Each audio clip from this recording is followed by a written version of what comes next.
Doctor Yunus সাহেব, অন্তর্বর্তীকালীন সরকার, আমাদেরকে এত বোকা ভেবেন না। একটাই অনুরোধ করব, এত বোকা ভাববেন না আমাদেরকে।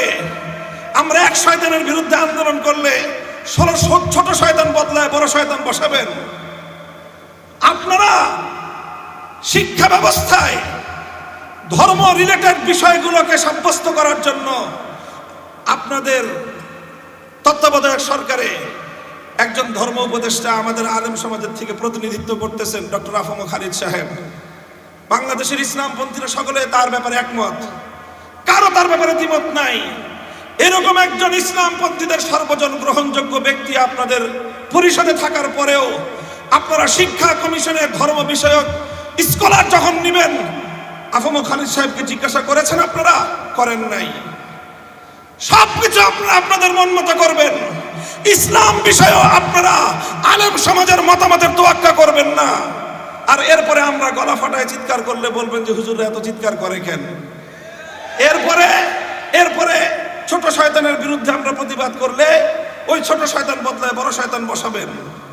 এইভাবে যদি চলতে থাকে তারপরে আমরা আর বড় শয়তানের বিরুদ্ধে বলবো না, বড় শয়তানের যারা নিয়োগ দেয় তাদের বিরুদ্ধে আমরা কথা বলা শুরু করব।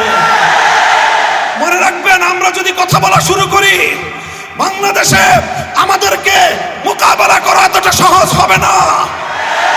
কারণ আমরা যতটা সহজে আল্লাহর দ্বীনের জন্য রক্ত দিতে পারি আর কেউ এতটা সহজে রক্ত দিতে পারে না। আমরা রক্ত দিয়ে শাপলা চত্বর রঞ্জিত করেছি, আমরা রক্ত দিয়ে হাটহাজারী রঞ্জিত করেছি, আমরা রক্ত দিয়ে শহীদ বাড়িয়ে তৈরি করেছি। টেকনাফ থেকে তেতুলিয়া আমরা যে পরিমাণ রক্ত দিয়েছি ফ্যাসিবাদের মোকাবেলায় আর কেউ এতটা রক্ত দেয় নাই।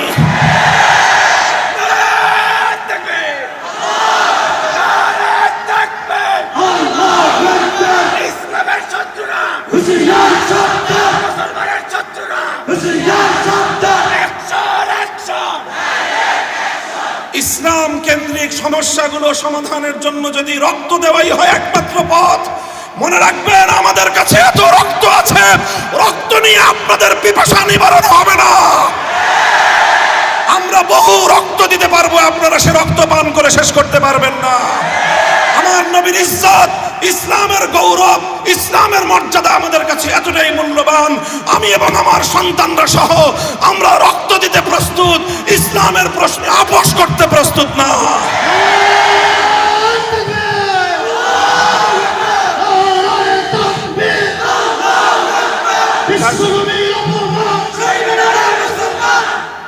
আমাদের খুব বিনীত অনুরোধ থাকবে, নিবেদন থাকবে, শিক্ষা ব্যবস্থা হোক, আইন সংস্কারের ক্ষেত্রে হোক, বিশেষ করে এই দুটো জায়গার কথা আমি উল্লেখ করলাম। শিক্ষা কমিশন এবং আইন সংস্কার কমিশন, আপনারা যাই করবেন ইসলামের নামে ইসলামিক স্কলার হিসেবে একজন ব্যক্তিকে আপনারা সেখানে সিলেক্ট করবেন যে লোকটা নবীর হাদিস অস্বীকারী। এই ধরনের তামাশা আমাদের সাথে করবেন? আপনারা কি মনে করতেছেন যে তামাশা করে আমাদেরকে আপনারা লাজবাব করে দিবেন? মনে রেখেন, আমাদের পিঠ যদি দেয়ালে ঠেকে যায় তখন আমরা যে প্রতিক্রিয়া দেখাবো ওই প্রতিক্রিয়া সামাল দেওয়ার শক্তি না বাংলাদেশের আছে, না ভারতের আছে, না আমেরিকার আছে। কারণ আমরা জীবন মৃত্যুর পরোয়া করি না যখন আমার নবীর ইজ্জত এবং আমার নবীর আনিত দ্বীন ইসলামের স্বার্থের প্রশ্ন এসে দাঁড়ায়। আবার আপনাদেরকে খুব শান্ত নম্র ভাষায় পরামর্শ দিচ্ছি, ধর্ম রিলেটেড যে কোনো সমস্যাগুলোর সমাধান আপনাদের মন মতো করলে হবে না। আপনাদের মাঝে আমাদের প্রতিনিধি আফম খালিদ হোসেন সাহেব আছেন, ওনার কাছ থেকে প্রত্যেকটি ধর্মীয় বিষয়ে পরামর্শ নিয়ে আলেম সমাজ রয়েছে, হেফাজতে ইসলাম রয়েছে, অন্যান্য ইসলামিক মহলগুলো রয়েছে, তাদের কাছ থেকে জিজ্ঞাসা করেন। আহলে হাদিসরা আছেন, এদেশে সুন্নিরা আছেন, দেওবন্দিরা আছেন, আমরা সকলেই ইসলামের মৌলিক প্রশ্নে কিন্তু একমত। এই অজুহাত দেখাতে পারবেন না যে হুজুর এই তো 14 রকম কথা বলে। হাদিস ইনকারের বিষয়ে আমাদের সকলের বক্তব্য এক। আপনারা যে আইনগুলো সংস্কার করেছেন সেই আইনগুলো সংস্কারের প্রস্তাবনার বিরুদ্ধে সমস্ত হুজুররা একমত। কাজেই খুব বিনীত অনুরোধ করে বলতেছি, আমরা অনেক দিন ধরে আন্দোলন করে জেল খেটে রক্ত দিয়ে ক্লান্ত, আমাদেরকে খুব তাড়াতাড়ি আবার মাঠে নামতে বাধ্য করেন না। আপনারাও ভালো থাকেন, আমাদেরকেও কিছুদিন বিশ্রাম নিতে দেন। যদি আমাদেরকে বিশ্রাম দিতে আপনাদের খুব খারাপ লাগে, তাহলে ইনশাআল্লাহ শাপলা চত্বরে আমি আপনাদেরকে দাওয়াত দিয়ে রাখবো। করবার কোনো সুযোগ থাকবে না। পুঁজিবাদী দেশগুলোর কর্ণধাররাও মুসলমানদের কাছে জবাবদিহিতার কাঠগড়ায় দাঁড়িয়ে যেতে বাধ্য হবে।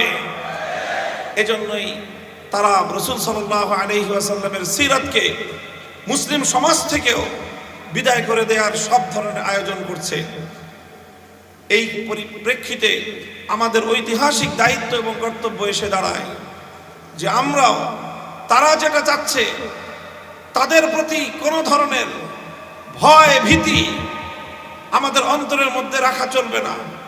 পশ্চিমা সভ্যতা, ইউরোপ এবং আমেরিকার যে ভীতি এবং তাদের যে রব, তাদের প্রতি যে একটি আমাদের অন্তরের মধ্যে একটি হীনমন্যতা রয়েছে, মুসলিম জাতিকে আজকে এই হীনমন্যতা থেকে বেরিয়ে আসতে হবে। তাকিয়ে দেখো, আমাদেরকে অনেকে বলে যে আপনাদের কাছে আজকের আধুনিক এই পৃথিবীতে আপনাদের কাছে বাস্তবায়ন করার মতো কি অর্থ ব্যবস্থা আছে? এতদিন পর্যন্ত আমরা তাত্ত্বিক কথা বলতাম, এখন বলবো তাকায় দেখো, ইমারতে ইসলামিয়া মোল্লারা পরিচালনা করছে, দেওবন্দি উলামায়ে কেরাম পরিচালনা করছে।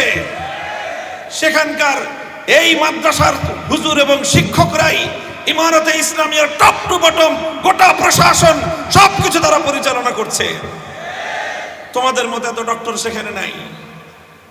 তাকায় দেখো আজকে তোমার বাংলাদেশের, আমি ডক্টর ইউনূস সাহেবকে অ্যাড্রেস করে বলি, আপনার বাংলাদেশের অর্থনীতির গতি দেখেন, প্রবৃদ্ধির তুলনা করেন ইমারতে ইসলামিয়ার অর্থ ব্যবস্থার সঙ্গে, মাথা হেট হয়ে আসবে, লজ্জায় মাথা নিচু হয়ে আসবে আপনাদের।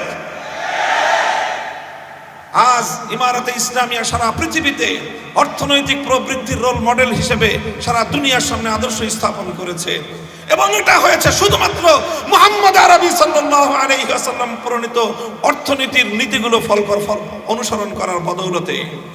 এবং এটা সম্ভব হয়েছে মোল্লাদের মাধ্যমেই, আলেম সমাজের মাধ্যমেই, যারা মাদ্রাসা পড়ুয়া তাদের মাধ্যমেই।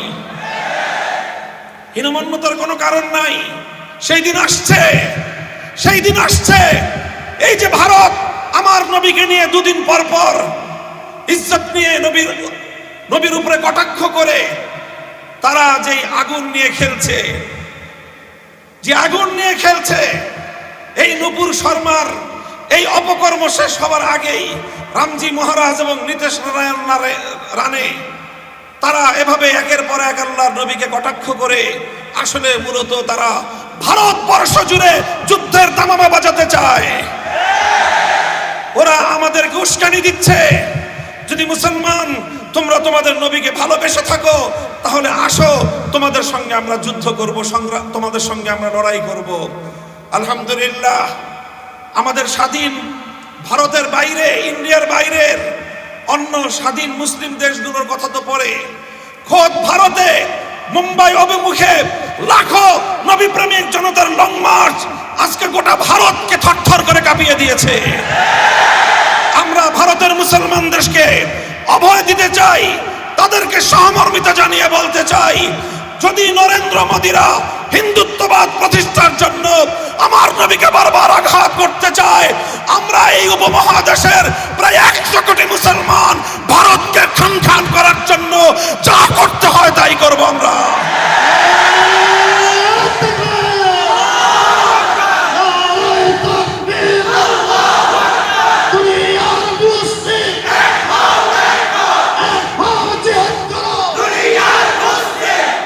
আখেরি কথা, আমাদের অন্তর্বর্তীকালীন সরকারের উপদেষ্টাদেরকে বলি, দেখেন একটা আমি স্মৃতিচারণ করি অতীতের এক সময়ের। বিরোধী দল আন্দোলন করতেছে, বিরোধী দল একটা ইস্যু নিয়ে আন্দোলন করতেছিল। কি ইস্যু? এই যে এই নির্বাচন কমিশনার, প্রধান নির্বাচন কমিশনারকে আমরা মানি না, নাম ছিল তার আব্দুল আজিজ কমিশন মানি না। সরকার বলল ঠিক আছে, আজিজ কমিশনার মানো না, তাহলে বদলাই দিই আমরা। বদলাই দিল আরেকটা প্রধান নির্বাচন কমিশনার নাম হলো মাহফুজ।